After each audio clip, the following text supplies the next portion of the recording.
En este curso de metodología de la investigación hemos visto ya lo que es la investigación cualitativa, ¿no? Y básicamente pues es observación, descripción de lo que uno observa, pero no necesariamente cuantificar. Un ejemplo que dimos al respecto es la etnografía. Uno llega a un pueblo y describe sus costumbres, saca algunas conclusiones de su cultura, etc., ¿no? Eso ya lo vimos la vez pasada y dije que no íbamos a tocar el tema más porque nuestro tema más bien está relacionado con las ciencias cuantitativas, la física, la química, la matemática. Básicamente ustedes ya seguramente se habrán enterado a lo largo de sus cursos que la ciencia y la tecnología, la física sobre todo, tiene mucho que ver con la observación en primer lugar. Uno observa y lo que ustedes han hecho, por ejemplo, hace un momento, 2 meses han observado la luna y sin tocar la luna, simplemente observación.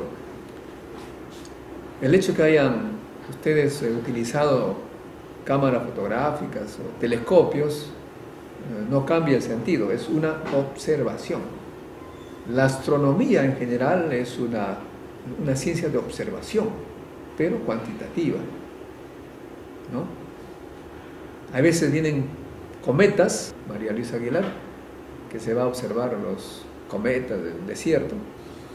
Ahora, claro, nosotros como no tenemos otra cosa que nuestros telescopios, observamos al cometa de acá y es básicamente un estudio óptico, ¿no? Los países desarrollados tienen incluso satélites e incluso algunas naves que van cerca y observan las cosas de una posición que les permite ver más que nosotros, pero no deja de ser observación. No le hacemos nada al cometa, ni al planeta, ni a las estrellas. Se piensa que algún día tendríamos que desarrollar tecnología para modificar la trayectoria de algún asteroide, por ejemplo, que también observamos con bastante detenimiento porque causa mucho riesgo para la Tierra, ¿no? Pero todavía no estamos ahí. Esa es observación. Muy bien. Claro, sabemos también que Galileo sacó enormes conclusiones muy importantes, que lo pusieron contra la Iglesia, porque a partir de su observación sacó conclusiones que eran totalmente opuestas a las que en esa época nos decía la Iglesia, cosa que sirvió para que lo condenaran primero a muerte y luego le perdonaran la vida y lo pusieran en arresto domiciliario por estar ya viejito. Bueno, vemos que la observación uno también puede sacar conclusiones. En el caso de la luna que ustedes han estudiado, se ha podido sacar mucho más cosas, ¿no? Por ejemplo, que yo sepa, nadie dijo una observación muy interesante, que la luna llena sale a las 6 de la tarde y termina y se oculta a las 6 de la mañana. Arquímedes, ¿qué le pasó a Arquímedes? Estaba bañándose, dicen, en su tina y observó que medio que flotaba y descubrió la presión hidrostática. Digamos que no fue un experimento para tratar de probar algo, sino que observó un fenómeno y descubrió una ley, digamos, una ley de la física, de la hidrostática, en fin. Pero Galileo sí tenía una idea totalmente revolucionaria, que los objetos caen con la misma velocidad si es que se deja caer en el mismo momento a partir de una velocidad cero, cosa que los griegos pensaban lo contrario. Bueno, no lo contrario, sino que los pensaban diferente. Los griegos pensaban que los cuerpos más pesados caían más rápido. Y nunca se les ocurrió a ellos hacer experimentación, probar ese fenómeno, hacer lo que se llama una falsación, vamos a ver más tarde, una refutación, un experimento que pruebe. No, ellos simplemente se quedaban con esa idea y fundaron lo que se llamó por mucho tiempo la escolástica. ¿Qué cosa es la escolástica? Esta costumbre de siempre creer en la escuela, en los libros, y no contestar, simplemente creer. ¿No? Me lo dijeron, entonces es cierto. El sacerdote me dijo, yo le creo y por lo tanto no tengo por qué experimentar. Eso duró por miles de años. La ciencia se paralizó por esa costumbre. Pero Galileo probó que no. Hizo un experimento, el famoso experimento de Pisa, ¿no? Ahora, el mundo, la ciencia, es eso, es la experimentación. Experimentación. Y a partir de la experimentación, hacer, por supuesto, algunos modelos que expliquen esa experimentación. Y como ahí también se señala, en la experimentación no solamente se observa cosas, sino también hay que medir. Arquímedes midió y observó que la fuerza con que empuja hacia arriba el agua es igual al peso del volumen de agua que desaloja. Y Galileo descubrió que las cosas caen con la misma velocidad y también otras leyes que él descubrió experimentando. La experimentación entonces conlleva la medición. Ustedes, al observar la luna, han medido tiempo, han medido ángulos, ¿no? Esa es la ciencia, la medición. Y por supuesto viene la modelización y la teorización. Aquí esto sí es muy importante que ustedes, bueno, supongo que ya se habrán dado cuenta a lo largo de sus cursos. Un modelo, ¿qué cosa es un modelo? Un modelo es una manera como nosotros pensamos que funcionan las cosas, descrita con fórmulas matemáticas o con un formalismo que nos permite predecir cosas, predecir cantidades, predecir tiempos, espacios, etc. Y la teoría ya es mucho más compleja porque nos da, es más completa, abarca más temas. Es una serie de modelos, puede hacer una teoría. Un modelo es solamente para explicar un determinado fenómeno, un fenómeno muy restringido. Pero a donde yo quiero ir es que un modelo no necesariamente es real. No necesariamente es real. Pero lo que sí es real es las cantidades que predice el modelo. Cantidades que uno mide, magnitudes que uno mide. Me explico. Nosotros tenemos el modelo atómico. El modelo atómico nos dice que hay un núcleo y electrones que giran, ¿no es cierto? El modelo atómico cuántico, que cada uno de los electrones está en una órbita cuantizada a una energía bien definida y que hay capas de electrones y que entre esas capas hay diferencia de energías y que cuando un electrón baja de energía se emite un gamma con la diferencia de energía de los niveles, ¿no es cierto? Eso sabemos, ¿no? Pero ¿alguien ha visto un átomo? ¿Alguien ha visto un electrón bajar y salir? Nadie ha visto eso. El átomo es un modelo. De repente alguien puede utilizar otro modelo, ya no ese átomo que gira los electrones alrededor del núcleo, otra cosa que no se me ocurre, pero que me explica también que va a salir rayos gamma o rayos fotones con energías discretas, con lo que me da el experimento. ¿Te das cuenta? Entonces nosotros tenemos allí la posibilidad de tener diversos modelos que me dan la misma cantidad. Yo siempre pongo el ejemplo de dos personas que se van caminando por el desierto y ven una choza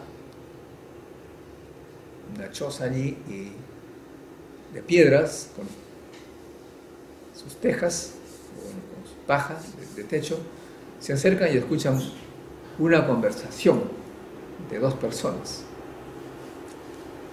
Entonces, un antropólogo dice, son dos personas que hablan un idioma que no es el nuestro.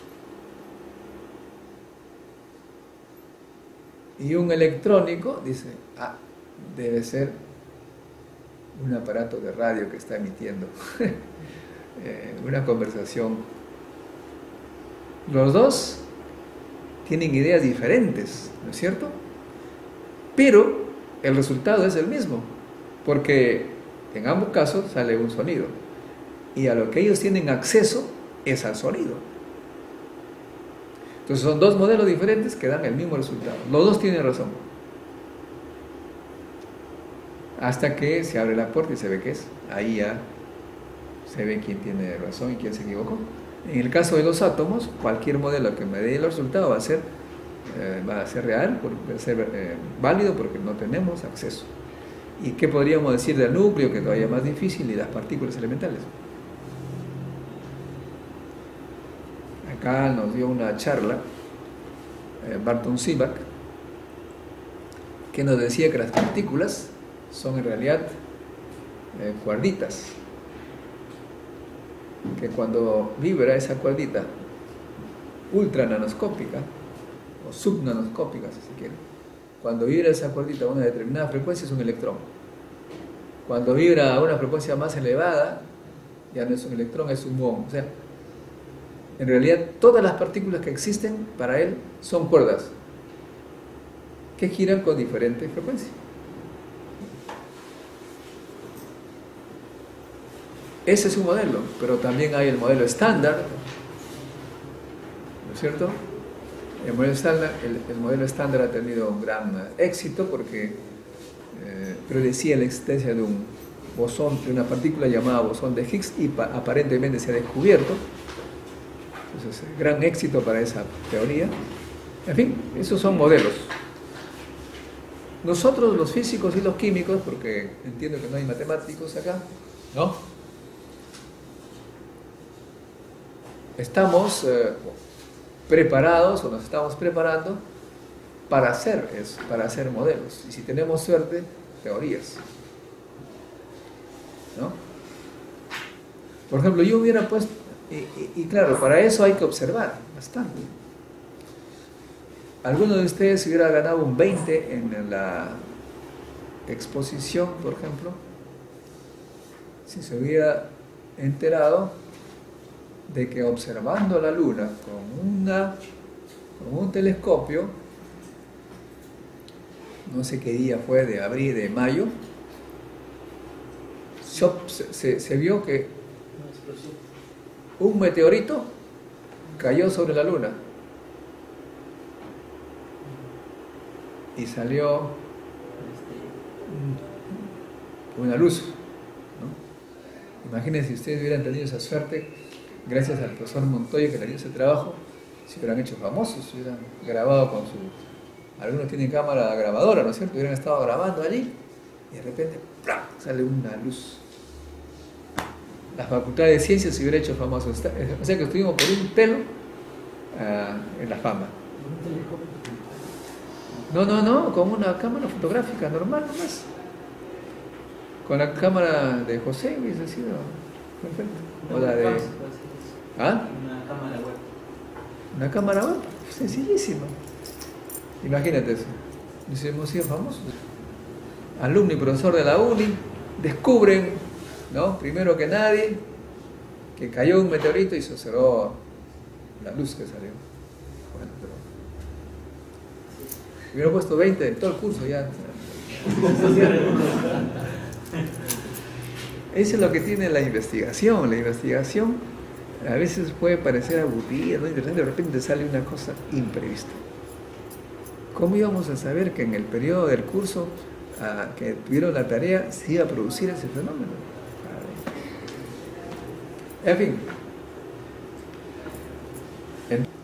nuestros modelos y nuestras teorías, producto de la observación, tienen que conllevar en la teoría, en el modelo, lo que escribimos, también la forma de poderlo refutar. Hay el concepto que se llama la falsación, o sea, uno no puede dar una teoría o un modelo que no pueda ser comprobable o refutado, ¿no? Eso no es ciencia. Aquellas cosas que a uno le dicen, mira, ¿sabes qué? Yo observé que cayó un extraterrestre justo delante de mí y se fue. Por lo tanto, existen los seres extraterrestres. Eso no es ciencia, porque no puede ser reproducido. ¿Cuántas veces vienen a visitarme gente que me dice un montón de teorías y me dicen cosas pero que no pueden ser comprobables? Claro, lo peor es que algunos son charlatanes y ganan plata, ¿no? Por ejemplo, hay un señor Choi en la radio, hace un montón de cosas, seres extraterrestres, fenómenos extrañísimos. Ahora también está este joven Carlín haciendo sus psíquicos, ¿no? Entonces, hasta ahora no veo, simplemente escucho que hay eso, pero esas son cosas que no se pueden comprobar, no responden a nada. Eso no es ciencia. La ciencia es medir, hacer el modelo y que cada uno de nosotros que no hemos hecho ese experimento con el que he expuesto, lo podemos repetir y poder mostrar que es falso o verdadero. De eso se trata, si no, no es ciencia. Y lo más importante es que este método científico nos permite erradicar los prejuicios y muchas veces las cosas falsas que sirven para alguna vez ganar dinero, poder o lo que fuera. Hoy en la mañana, por ejemplo, leí o escuché, no fue en el Yahoo, que entro a Yahoo, a mi correo siempre nos traen noticias. Todas las noticias que vienen, que a Jennifer Lopez se le cayó el vestidito por acá, que el otro se le bajó. Pero de vez en cuando uno lee noticias curiosas, como por ejemplo que un señor en Estados Unidos cree ser la reencarnación de Jesús. Y ya tiene adeptos. Hay gente que le cree. Siempre hay gente que está dispuesta a creer esas cosas. Pero eso no es ciencia. No se puede comprobar. ¿Cómo comprobarías que eso no es reencarnación de Jesús? Dice que él se acuerda y siente el momento que fue crucificado y que, es más, dice que no fue tan desagradable, una cosa así. Eso no es ciencia, ¿no? No forma parte. Cualquier cosa no es ciencia. No le podemos refutar tampoco. La fe en Dios tampoco es ciencia. No le podemos decir a nadie, Señor, usted está equivocado, no existe Dios, porque nosotros no lo podemos probar. No es falsable, no es refutable. No podemos demostrar que es falso o verdadero. Es una cuestión de fe. Yo, por ejemplo, soy creyente. Y cuando me dicen, ¿cómo un científico puede ser creyente?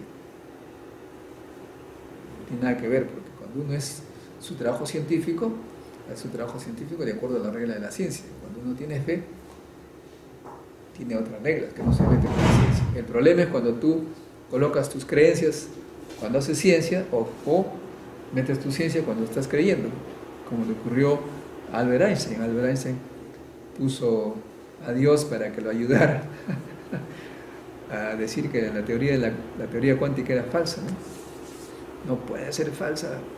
No puede ser verdadera la teoría cuántica porque Dios no puede jugar a los dados. A lo que Niels Bohr le dijo, pues oiga, no le ponga, no le diga a Dios lo que tiene que pensar. Acá tenemos una serie de notables personajes que ustedes ya conocen, ¿no? Los observadores, Leonardo da Vinci, un genio, Copérnico, Kepler, todos ellos eran observadores, ¿no? Leonardo da Vinci, increíble, él tenía un poder de observación tal que dibujaba los músculos con un detalle increíble, ¿no? Un gran observador. Y cuando le preguntaron a él de dónde viene tanta creatividad, él respondió saper vedere, que en italiano de esa época significa saber ver, hay que saber ver. Hay gente que observa las cosas pero no ve nada. Estos observadores famosos, Copérnico, por ejemplo, es el primero que planteó la idea de que era la Tierra que giraba alrededor del Sol. Kepler incluso descubrió más o menos cómo se movía la Tierra, haciendo en tiempos iguales barriendo la misma superficie. Observaba y ya ponía fórmulas, ¿no? O sea, además de observar, matematizaba sus observaciones, lo que le sirvió a Galileo también a plantear sus cosas. Bueno, Galileo no solamente observó, sino que también experimentó y planteó sus modelos. El más conocido para la gente que trabaja en la metodología de la investigación, no el más conocido, sino el que cambió toda la historia, fue Francis Bacon, inglés, que vivió entre 1561 y 1626. Él redactó y planteó lo que podríamos nosotros llamar el método científico. ¿Cuáles son los pasos que tenemos que hacer para decir que somos científicos, que estamos haciendo un trabajo científico? Ahí lo tienen, conocido por todos ustedes, ¿no es cierto? La observación, Galileo observó, Kepler, Copérnico. Luego viene la inducción. Se hace una hipótesis, la Tierra gira alrededor del Sol. Esa hipótesis tiene que probarse esa hipótesis. Si es que la Tierra gira alrededor del Sol, entonces yo debo observar tal cosa. A ver, vamos a ver. Tomo mi telescopio, mi cámara fotográfica, mis ojos, y veo que se cumple. O sea que tiene razón. Y también, ojo, una cosa importante es que Galileo observó y describió lo que observaba. Los que querían refutarlo tendrían que haber observado lo mismo y decir, no, lo que tú observaste no es así, etcétera, etcétera. O sea, uno puede también refutar la observación. O tu instrumento debe estar malogrado, no es así. Mira con mi instrumento que es mejor, observo tal cosa. Entonces ya ahí puede refutarse. Y a la modelización también uno puede refutar los modelos, porque dicen, si tu modelo predice, si utilizo tu modelo voy a poder predecir tal cosa y la cosa esta no se cumple, ¿no? Por ejemplo, ustedes saben que Albert Einstein, él planteó la teoría de la relatividad general, diciendo que un rayo de luz se desvía cuando pasa por una estrella muy densa. Con un planetita se desvía algo, pero mientras más masivo es el cuerpo celeste, al pasar cerca de la luz, se curva. porque el espacio es curvo y más curvo si hay una alta densidad de masa. Es lo que dijo Albert Einstein. Entonces, si esto era cierto, tenía que verse este fenómeno. ¿Cómo? A través de los eclipses. ¿Por qué razón? Porque si es que ya, por ejemplo, un caso concreto, si es que ya el Sol está detrás de la Luna y nosotros ya no deberíamos ver el Sol considerando el tamaño del Sol y de la Luna, pero si vemos los bordos del Sol, cuando geométricamente haciendo pues la línea recta no deberíamos verlo, significa que la luz al pasar por la Luna se desvió un poquito y se vino a la Tierra. No es el caso de la Luna, por supuesto, porque la Luna es muy chiquita, no desvía nada. Algo desvía, perdón, pero no suficiente. Pero se hizo considerando pues el Sol, que es más masivo, y cuando se planteó esta posibilidad, hubieron astrónomos de diversos continentes que quisieron comprobar. En plena guerra mundial, desafortunadamente por problemas de guerra justamente y de economía, no se hizo la prueba, sino a la siguiente oportunidad en Brasil, en África, y se comprobó efectivamente que la luz que viene de las estrellas se desvían al pasar por otra estrella, cerca de otra estrella. Y cuando vinieron a decirle a Albert Einstein que tenía razón, él ni se emocionó, dijo, sabía yo que sí era, ¿no? O sea, él estaba seguro que era así, un genio, pues. Pero por supuesto, los científicos tienen que ser modestos, incluso Einstein, porque él también planteó la famosa constante universal de la gravedad, fijándola a un valor y planteando la hipótesis de que el universo se mantiene estático, fijo, que la distancia entre las estrellas siempre es la misma. Él planteó eso. Y fue el astrónomo Hubble, justamente, que descubrió el famoso Big Bang. ¿Por qué? Él observó con su telescopio, con métodos que no voy a explicar ahora, por supuesto, que las estrellas más lejanas estaban separándose del Sol a una velocidad mayor que las estrellas más cercanas.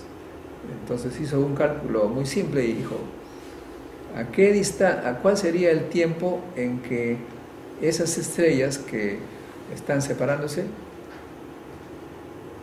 habrían empezado de un punto, o sea, de una explosión? Sacó, no sé, como 15.000 millones de años, una cosa así. Entonces él mostró que Albert Einstein se equivocó. E incluso se dice que Einstein reconoció que era la mayor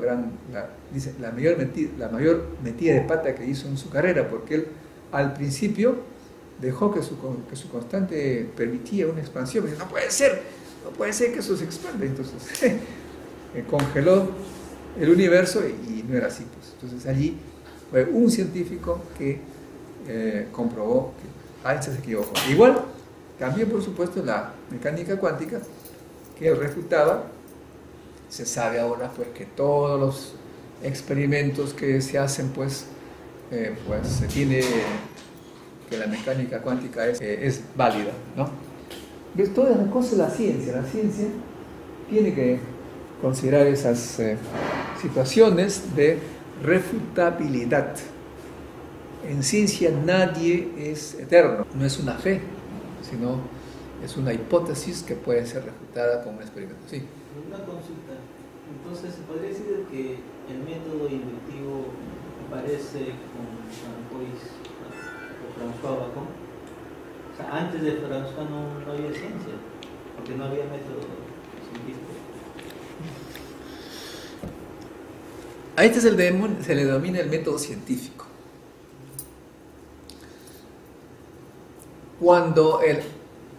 Si consideramos tiempos atrás, se hacía, pero cada uno a su manera, ¿no? Cuando tú ya haces un protocolo y le llamas este es el método científico, entonces ya esa es una definición. Anteriormente se hacía algo, pero no con ese protocolo. Anteriormente era conocimiento, si tú quieres. Ojo que también la palabra ciencia quiere decir conocimiento, ¿no? Conocimiento, ciencia. Cuando uno hace con conciencia, es con conocimiento. Los incas también, sin conocer a Bacon, observaban y sabían el ciclo, ¿no?, del sol. Los mayas todavía mucho más, con mayor precisión, ¿no? Lo hacían de una manera, podríamos decir que lo hacían por buscar conocimiento, o sea, con ciencia, ¿no? Pero el método científico, por definición, tiene que seguir estas. Tampoco nosotros tenemos que devalorizar otras formas de conocimiento. Ojo, no estoy diciendo acá, no se me vaya a interpretar que la ciencia es lo mejor. No. Hay otros métodos de acercarse al conocimiento en el Oriente, en China, en India, que no tenemos por qué decir que están mal. Incluso hay grandes científicos y personas brillantes que se van a adoptar esa manera de filosofar, de pensar. Bueno, usted, después de Bacon, que murió en el 1626, vinieron toda una serie de científicos que se basaron en ese método científico de Bacon, y esa corriente de manera de pensar y de acercarse al conocimiento se le dio el nombre de empirismo. Y las ecuaciones, se desarrolló mucho las ecuaciones para describir la realidad. Esto permitió, por supuesto, grandes avances, porque si uno dice ciencia es conocer cómo se mueven los planetas y yo puedo comprobar, ¿no es cierto?, que así es, incluso predecir cosas. Los eclipses, se predice en tal fecha haber un eclipse. Imagínense ustedes que no hubiera habido matemáticas y solamente hubiera tenido que utilizarse palabras. Siempre es posible, pero con una sola formulita nos ahorra pues cantidad increíble de palabras. Pues ahí también viene la formalización y las teorías con matemáticas, ¿no? Bien. Hoy en día, para cumplir con lo que hemos dicho, que sea refutable, para hacer lo que se llama la falsación, existe la revisión por pares. Es un invento que ya tiene ya más de un siglo. ¿Qué significa la revisión por pares? La revisión por pares es que yo planteo una teoría, una hipótesis, y luego lo someto a una revista internacional, la que cuenta con un grupo de científicos de mi misma especialidad, y estos científicos leen y van a hacer de repente el experimento que yo he hecho para saber si es verdad, para saber si cumple, con la metodología científica. Normalmente estos pares son, para nosotros, desconocidos, para los autores. Uno nunca sabe quién me ha dicho que mi trabajo no vale nada, que a lo mejor, ¿no?, cambie de profesión. No sabemos eso. Eso es muy importante, porque de lo contrario, pues yo voy y le pago pues $100,000, tengo plato y aceptan. Pues, eso no se da. La aceptación por pares significa que tu trabajo puede ser probablemente válido. Y mientras más es el número de pares que hayan revisado tu trabajo y que haya sido aceptado, mayor probabilidad de que sea válido.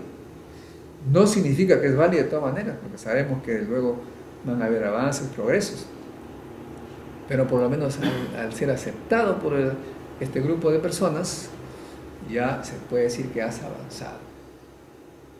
Todo es, en cierta manera, subjetivo. Una vez que se publica en una revista, está abierto a todo el mundo y todo el mundo puede ir y revisar lo que tú has publicado, ya no los pares de la revista, sino todos los pares del mundo. Y entonces allí estás expuesto al mundo entero para que se vea que tu teoría es falsa o verdadera, es válida o no válida. Como la vez pasada les presenté, para mostrarles un poco lo que es Archive, yo le dije: el Archive es una revista, es una base de datos de los preprints que ahora publican los mejores del mundo. Tampoco puede publicar cualquiera, es más light, en el sentido que es más abierta, pero ahí publican los mejores del mundo, por ejemplo.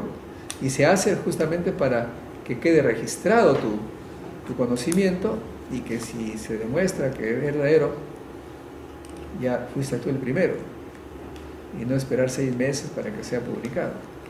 Y les dije, por ejemplo, que los 2 mayores descubrimientos del mes pasado han sido publicados en esta revista, en esta base de datos, Archive.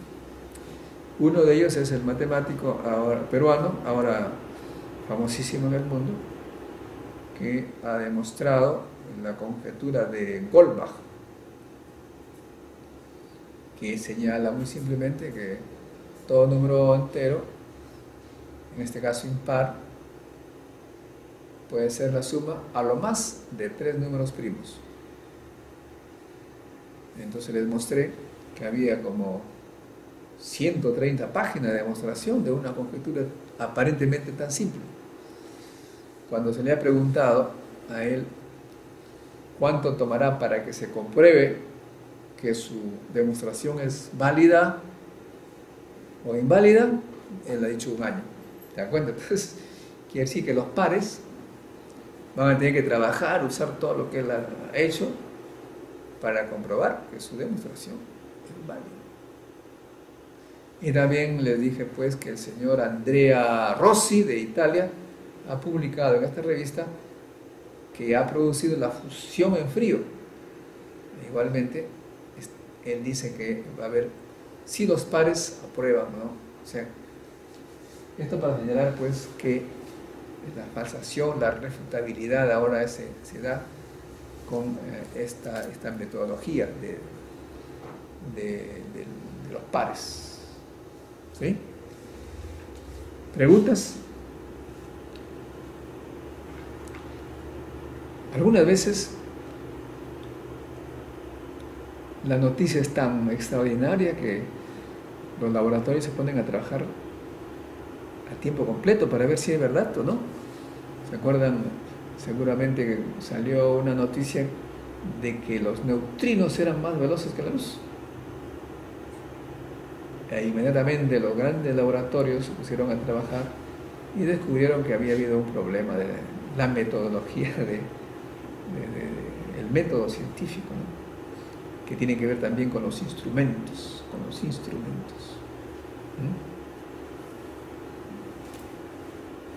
para tener una buena experimentación hay que tener instrumentos válidos. Si tus instrumentos están mal calibrados o no miden bien, todas tus conclusiones van a estar falsas. Muy bien. Mire lo que dijo Albert Einstein. Él siempre lanzaba frases así que se han hecho famosas, ¿no? No existe una cantidad suficiente de experimentos que muestren que estoy en lo correcto, pero un simple experimento puede probar que me equivoco.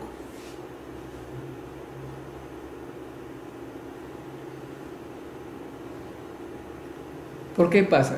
Cuando uno lanza una teoría, es una teoría que tiene muchas implicancias, predicciones experimentales.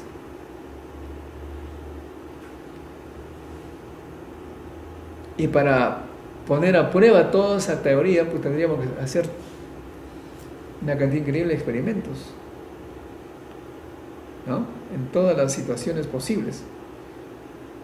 Sé que eso es difícil, pero basta que un solo experimento demuestra que lo que predice mi teoría esté equivocada para que la teoría esté terminada, que pasemos a otra teoría. Eso ocurrió, por ejemplo, con Albert Einstein, con Michelson y Morley, que demostraron que la luz, cualquiera que sea su emisor, con la velocidad que se le antoje, la luz siempre iba a llegar con la misma velocidad a un observador, cualquiera que sea la velocidad y la dirección con que este observador se mueva. Eso demostró Michelson y Morley. Y con eso cayó la famosa transformación de Galileo. Galileo había hecho pues en su época una suma vectorial. Si yo me muevo a una dirección con una determinada velocidad vectorial, cualquier objeto que se mueva a otra velocidad, la velocidad que yo mediré será la diferencia de las velocidades. Diferencia. El experimento de Michelson y Morley demostró que para el caso de la luz, eso no se cumplía. Entonces ahí terminó la teoría de Galileo. En fin, hay una serie de cosas pues que muestran que Albert Einstein tenía razón, ¿no?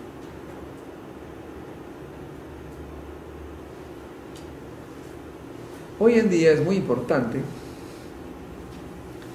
que ustedes tomen conciencia de que la ciencia es muy compleja y el trabajo es colaborativo. Ya no puede haber, sí los hay por supuesto, algunos trabajos que uno lo puede hacer solo, pero son básicamente trabajos que tienen que ver son limitados, ¿no? Yo solito hacer ciencia, ciencia ultramoderna, imposible. Mejor dicho, no, difícil, porque nada es imposible, ¿no? Nada es imposible. Ya les dije, no sé si se acuerdan, que hace un par de meses un jovencito de 15 años, observando las fotografías tomadas con el telescopio de su padre, que es astrónomo, descubrió un fenómeno astronómico que ningún profesional había observado durante sus vidas. Uno solo, y además ni siquiera terminaba el bachillerato, o sea, todavía no salía en cierta manera del colegio, de 15 años. Uno solo, y no era científico. De modo que no es imposible, pero difícil. Ahora, los experimentos se hacen en colaboración. Por ejemplo, pero y además colaboración entre instituciones, UNI, Cayetano, San Marcos, y luego entre países, entre instituciones internacionales. Así es como avanza la ciencia.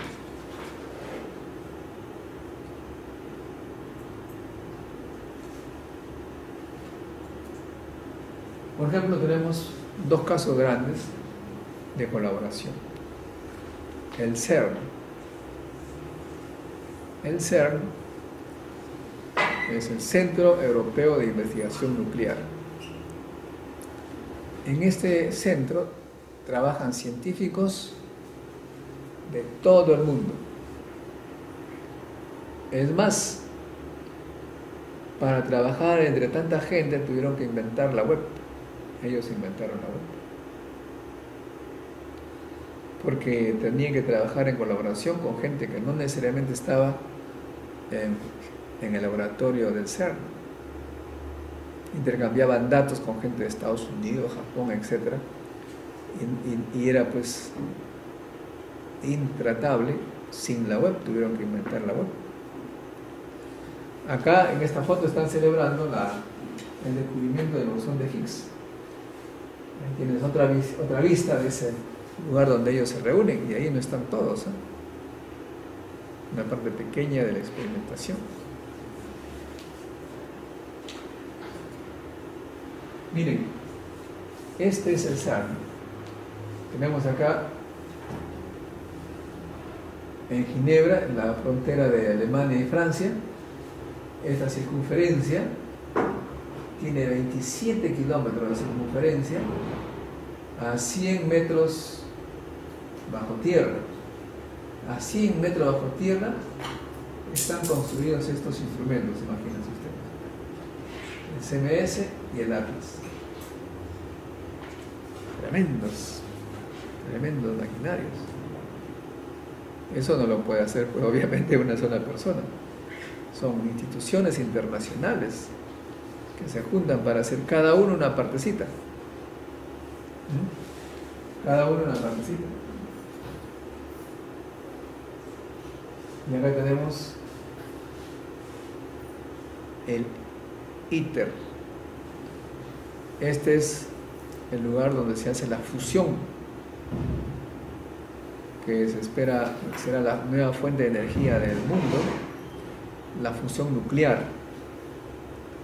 La fusión nuclear es la simulación, la reproducción de fenómenos similares a los que se producen en el Sol, de fusión. La energía que recibimos del Sol es de fusión del uranio, del hidrógeno. Y se necesita altas temperaturas. Bueno, acá, en este proyecto que se lleva a cabo en Francia, es un proyecto internacional. El hecho de que se lleve en Francia no significa que es un proyecto francés, es un proyecto internacional. ¿No?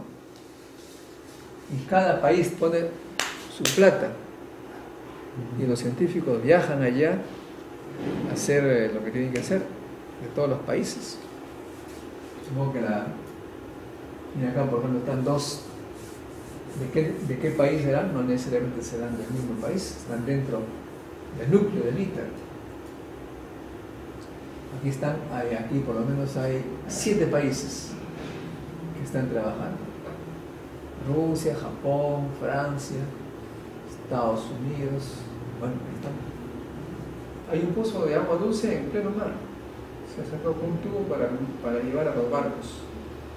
O sea, más allá de la playa, en pleno mar se ha hecho un pozo, una tubería como quien saca petróleo, y eso va directamente al reservorio del barco, de los barcos.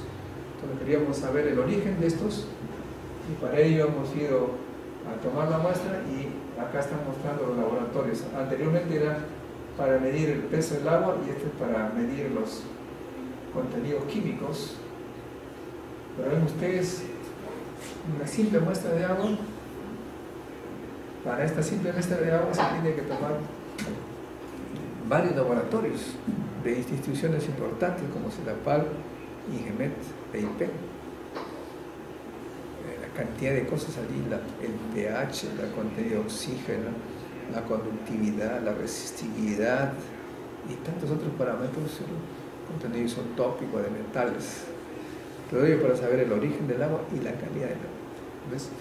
O sea que incluso acá en el Perú también estamos haciendo ese trabajo de colaboración, que es una de las maneras de hacer ciencia hoy en día.